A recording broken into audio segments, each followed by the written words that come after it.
Want to move to Australia as a psychologist? So you're a psychology pro, or soon to be, and thinking, Australia sounds nice. Well, good news. Aussie mental health professionals are in demand. But before you start practicing therapy with kangaroos, let's talk about how to actually get there. Visa options, aka your ticket down under. Even if you're not a full-blown expert yet, but have solid internship experience, you might still qualify for certain visas. 1. Skilled Worker Pathway. Subclass 482. The Find a Job First visa. This is the classic boss-sponsored visa. Translation, you need an Aussie employer willing to take a chance on you. Who's eligible? If you work in healthcare or psychology and can convince an employer you're the best thing since Vegemite. How to apply? Hunt for jobs like psychology assistant, mental health support worker, or research assistant. Make sure they offer visa sponsorship, because nobody wants to do all that paperwork for nothing. 2. Skilled Independent Visa, Subclass 189, the I Got This visa. If your profession is on Australia's medium and long-term strategic skills list, MLTSSL, you can apply without needing a boss to vouch for you. Clinical psychology is on the list, but you need to pass a skills assessment. More on that later.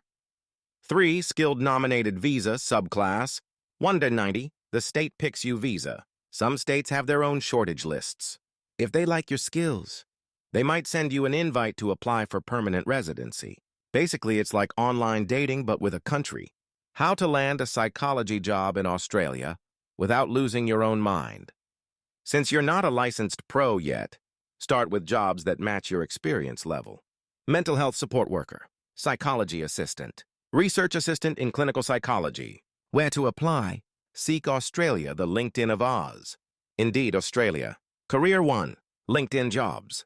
Australian healthcare websites, e.g. NSW Health, Queensland Health, etc. Search for jobs with keywords like visa sponsorship, 482 visa, or skilled worker visa, to filter out non-sponsoring jobs, because we don't have time for that.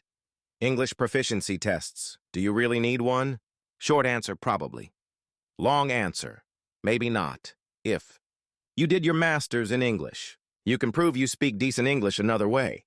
Convincing an immigration officer over coffee doesn't count. For visas like Subclass 482 and 189, IELTS minimum 7.0 is usually a must. So start practicing saying "G'day, mate" in a crisp accent. Skills assessment, aka Australia's Are You Actually Qualified?